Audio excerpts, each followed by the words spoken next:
Good morning, good morning, good morning. Greetings and gratitude to all my family, friends, and viewers. Welcome back to my African-centered travel vlog right here on YouTube. My name is Akila. And today, I want to talk about the cost of living in Africa.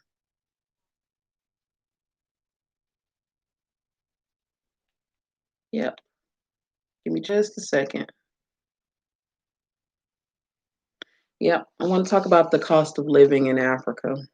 So I want to make a quick video about that. I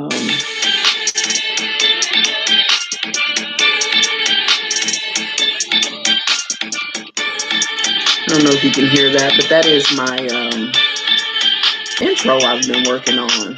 I've been working on a new intro for YouTube. And I got the plug for the beats. You know what I'm saying? So you won't get copyright. My little homie Twan hooked me up with some beats for my YouTube channel. So if you need some beats, hit me up. Hit me up in my DM on Instagram. I got the plug for the beats. So yeah, I dropped a little like draft of it. I'm still working on it last night to see if I could get any comments or anything, but nobody commented. A few people viewed it, but yeah, so that's what's up. But I see a lot of videos from other YouTubers about the cost of living in these different African countries, right?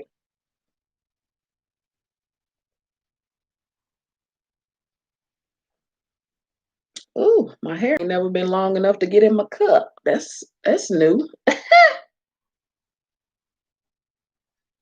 So I see a lot of YouTubers making videos about, you know, what the cost of living is for different African countries.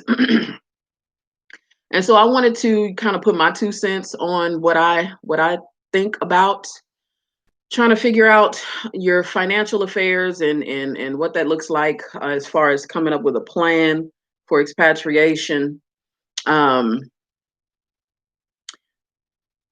see a lot of videos on, you know, how much food costs in an African country, transportation, housing, things of that nature. And so even though those things are important, the missing piece of the puzzle is figuring out how your tax obligation as American comes into play with figuring out your cost of living abroad. You know, I've said in videos before, and I'll link a few of those videos to this video, you know, something above or at the end card or whatever, just in case you missed it. But I've talked before about our obligation, our tax obligation as Americans trying to relocate. And so we are subject to what they call citizen-based taxation. Unfortunately, as Americans, we are taxed on our income worldwide, no matter where we live in the world. We have to file an annual tax return and file taxes to report our earned income every year, just like you would living right here in America. When you relocate, that doesn't change. We are subject to citizens-based taxation. So we have to continue paying taxes on our earned income, no matter where we live in the world as Americans. That's our price of carrying that U.S. passport, unfortunately. And so moving abroad is not our get out of jail ticket, right? Not if you want to expatriate legally, because they are cracking down on tax evasion. I cannot say that enough. Obama came out in 2016 with an information sharing system that they call FATCA, that basically punks all the foreign banks to tell if they have an American citizen that's doing business in their foreign bank. And so the sanctions and the stipulations on these countries are pretty steep if they don't apply. And so a lot of people had begun to renounce their citizenship when Obama did that. That's when we seen this big wave, and quite not sure at the time what was going on, why all these white folks is moving out of the country, all these rich white folks. Well, that's what it was. Obama came up with FATCA, and the days of Swiss bank accounts and money holes and hiding your money and avoiding taxes and all of that came to a screeching halt. And so a lot of people renounced their citizenship because of it. And even Trump has imposed some taxations as well on expats. And so the migration of people out of the country, I mean, sorry, the not only migration of people out of the country, but the renouncing of the American citizenship continues even under the Trump presidency. And so taxation is a really big part of figuring out your cost of living. Like the average American here, working class American here in America, pays about 30% of taxes on their income. Now we typically do deductions and claim dependents and stuff to avoid paying some of those taxes, but it's about 30% of our income that is taxed, is working class people here in America, right? And so I kind of wanted to go over the three types of taxations that we need to consider when we are sorting out our financial affairs for expatriation. Taxation is definitely something that you need to factor in, or you'll be in a lot of trouble because, again, they are cracking down on tax evasion. So that means, that goes even for green card holders who are American green card holders that may not be in the country. You guys too have to fill out a tax return every year. As long as you hold that U.S. passport, that is the key. We are unfortunately obligated to do this. And so I want to go over the three types of taxation that we need to be considering when we are sorting out our financial affairs for expatriation. And so there is citizens-based taxation, there is residence-based taxation, and then there's territorial tax. And so citizens-based taxation is exactly what I said. Us as Americans, unfortunately, we are taxed on our worldwide income, no matter where we live in the world. That is citizens-based taxation. Residence-based taxation is if you live in a country, then you have to pay local taxes there. And territorial taxes, when you earn money in a certain territory, then you pay taxes, right? And so what that means is that we typically run the risk of being double taxed living in these African countries. In this offshore world, people typically look for tax-friendly countries. But when I told you guys about flag theory, Henry Schultz flag theory, right? I found out reading on that kind of stuff that the flag theory works best in European countries and parts of Asia, but I've learned to apply that theory to the African continent, and it does work, but you definitely have to know what you're doing. And so we run the risk of being double taxed when we live in these African countries, unfortunately. And so let me say, like, there are about 9, and I went over that list before. I wonder if I still got here in my notes somewhere. There's about 9 African countries that are kind of considered tax friendly. And in this offshore world, when people are looking for tax-friendly, countries, they're typically looking for what they call tax havens or tax treaties. And no, I don't have that list of countries. Like I said, I'll link the video where I was talking about that at, because Yeah, I don't have the list of countries, but there's about 9 different countries on the African continent that are considered tax friendly. And so in this offshore world, when people are looking for tax friendly countries, they typically are looking for tax havens and tax treaties. Um, and so a tax haven, I talked about it before, is basically a country that kind of rolls out the red carpet for foreign investors to be able to, they give them, tax breaks and stuff for them to be able to come and help because these are typically developing nations, frontier markets. They're very attractive to large corporations and stuff. This is places where they go and they expand their business for different tax breaks and stuff. And the exchange is that you're helping developing these countries um, when you take advantage of these tax credits and stuff. Tax treaties are really for the average everyday working people like us benefit from tax treaties. It's countries that America has an agreement with that we won't be double taxed. Um, Living within that country. And unfortunately, there's not a lot of tax treaties on the continent. I think right off the top of my head, I remember one, which is Mauritius. And in a previous video, I was calling it Mauritius, but I've been doing a little bit more research and I realized that it's pronounced Mauritius. Mauritius is this little bitty island off in the Indian Ocean next to Madagascar where the rich and famous go. And do business and things of that nature. Mauritius, I'm calling it Mauritius again, but it's Mauritius. Mauritius is a tax haven and a tax treaty. But it's not, these countries that I realize that are tax treaties, right, that work for everyday working class people like me, um, are not countries that we're looking to go to. They're typically war torn countries in the northern part, those Arab countries, or something out in the ocean like Mauritius.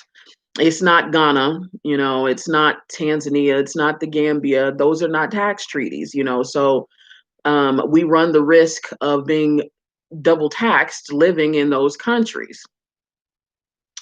And so, hold on, let me look at my notes right quick. Yeah, so like when you're sorting out your financial affairs, you need to definitely be trying to figure out which one of these countries are going to double tax you because you're already responsible for your citizens-based taxation from America. So you need to figure out which one of these countries are going to double tax you with an either residential tax or a territorial tax. And so when you put that into context, uh, let's take Tanzania, for instance, for example. Um, if you're looking to relocate and you're on a path to citizenship, you've chosen a country that you feel like you want to become a citizen in this particular country. When you're sorting out your financial affairs, you have to figure out, okay, well, does this country allow dual citizenship? Because there's countries on the African continent that does not allow dual citizenship, like Tanzania. Um, Tanzania, you have to renounce your American citizenship in order to become a citizen there. And that's after a 7 to 10 long years of naturalization process. And there's no guarantee, even at that point, you're just qualified at that point to apply for citizenship.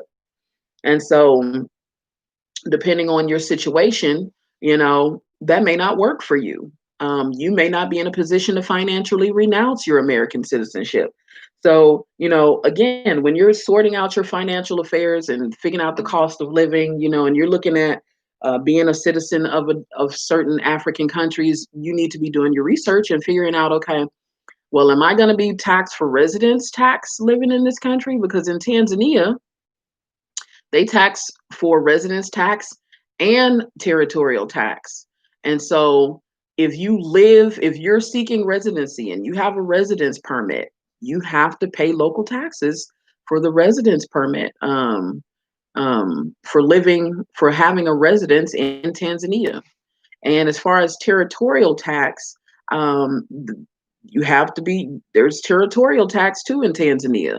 So like if you're and the territorial tax depends on the location of your profit.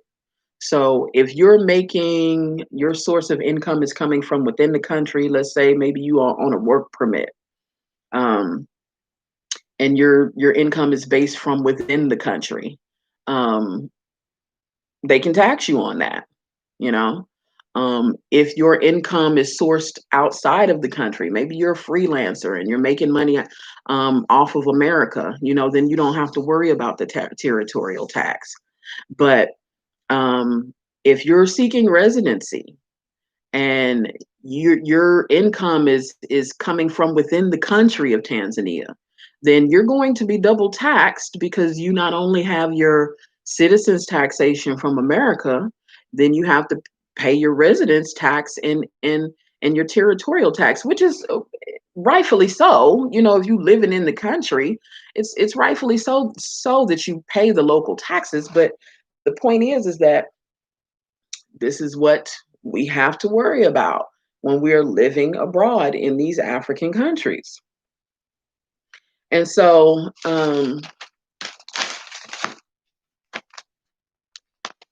because, sorry, give me a minute, I'm reading over my notes again. Yeah. So in Tanzania, you have to worry about the residential tax and the territorial tax. And so we wind up being subjugated to double taxation, unfortunately, in countries like that. And so the big part that we need to really think about too is that for the most part, there are no jobs in Africa, right? So when you're sorting out your financial affairs, you need to be mindful that you're not going to go to Africa and find a job more than likely. Now, are there exceptions to the rule? Probably, but for the masses, um, we're not going to leave America and go find a job in Africa for several different reasons. You know, the money that you would make is going to be substantially lower. You know, it's based off of the local economy there. So it's going to be substantially lower than what you're used to making coming from the US. So, like me, a nurse, there's no way that I would try and go to an African country and get a job as a nurse. Like, let's take Ghana, for instance. The nurses there make like 2,000 Ghana a month. 2,000 Ghana, I'm not gonna do the calculations right now. The point is that it ain't no money. It ain't no money. And literally, like the population all across the African country is over 50% of the population in Africa is young, black, and unemployed. So if they ain't got no jobs, ain't no need of you going over there looking for no job. So you literally have to be self-employed or an entrepreneur to live abroad. And so you need to be thinking about ways of being self-employed or an entrepreneur. Um, and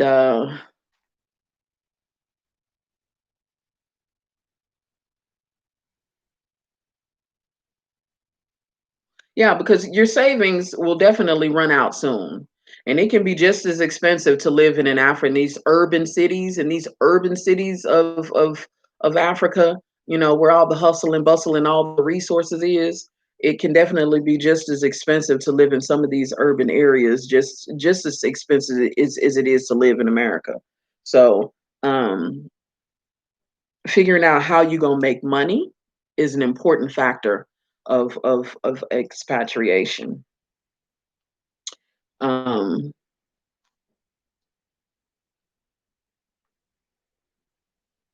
Now, there is a way to, just like you would when you file taxes here in the States, and you would look for deductions and claim your dependents, and you look for ways to avoid paying high taxes you would do the same thing living abroad.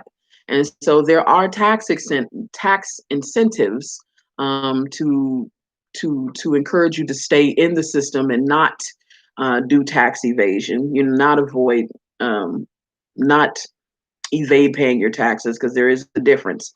And tax avoidance is legal. Tax evasion is illegal.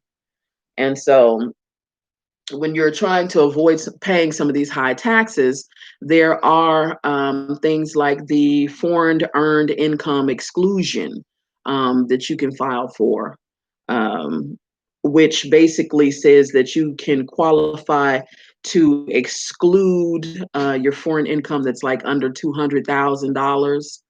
Um, then there's also the foreign housing exclusion, where they will help um, credit you for your housing while living abroad. You know, so there is tax breaks available. And if you combine those with living in tax treaties or tax havens, you know, you can really come up with little to no taxes at all to live abroad. But that definitely requires you to have some experts in the industry. Um, your mom and pop type tax preparers are not going to do it for this type of situation. Your H&R Blocks, your Jackson Hewitts, your mom and pop tax preparers are not going to be able to handle your international tax affairs. It is best that you get a tax attorney. It is best that you get an international tax expert, somebody who knows the laws about living abroad, because people will tell you that they know how to do it and they will fuck up your taxes. Excuse my French. And you will take it from somebody who knows, been there, done that. Jesus. Been there, done that. I'm talking about people with titles like CPAs and EAs. If they don't know what they're doing, will mess up your taxes, and the penalties for not filing starts at 10,000. And filing wrong, the penalties is just as steep, right? So you definitely need somebody who is well versed on the subject. And so during my research, I ran into a company called taxesforexpat.com. They're a company they've been in business for about over 25 years.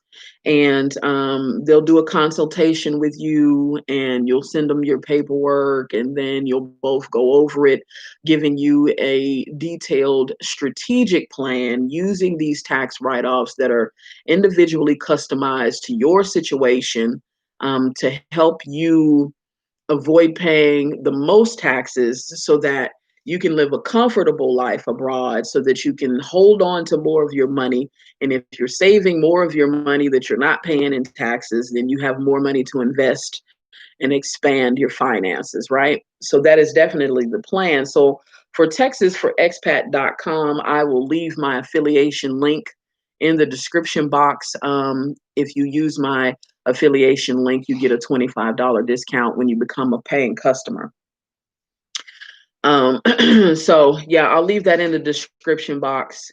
Um, and also I wanted to recommend, when you're expatriating, you'll find that you might have quite a bit of problems with banking, right? And so like for myself, I don't bank with big banks like Bank of America, Chase, and things of that nature. I bank with little small Black-owned banks, and they have a lot of restrictions because they're so small. And so I've already been kind of discussing with my bank, and you know, for the times that I'll be on the continent, and they're already letting me know that there's going to be some issues, right? So I went and got me an international um, banking account. And so that's what I would suggest. Until you get to the continent, figure out which country you're going to. You know, sorting out your financial affairs, unfortunately, does not stop. They continue once you get on to the continent, because you have to figure out where you're going to live, how long you're going to be there, the banking systems, and all of that. And so, until you can completely sort out your financial affairs, then I would suggest that you get an international banking account where you're not subjected to a lot of the fees and stuff that you would be, because if you're still using your banking account from America, you can be subjected to a lot of fees, ATM fees. If you no longer have a payroll going into that account, they can be charging you a maintenance fee. Like, there's just a lot of fees and stuff that I hear people complaining about on the continent as far as banking goes. And so you need an international banking account for that. Now, I want to suggest SoFi. SoFi was really easy for me. And I'll also leave my affiliate link for them in the description box, because you get a $50 welcoming bonus when you sign up with my affiliation link. And if you can open the account with about $500, you get a $50 welcoming bonus, and you don't have to pay any maintenance fees, any ATM fees, and they're already used to dealing with travelers, and so you don't even have to call and report that when you're traveling. It's a better banking situation, and so yeah, I want to give you guys a tip on that. So I think that's pretty much all I have for today. So let's kind of recap right quick.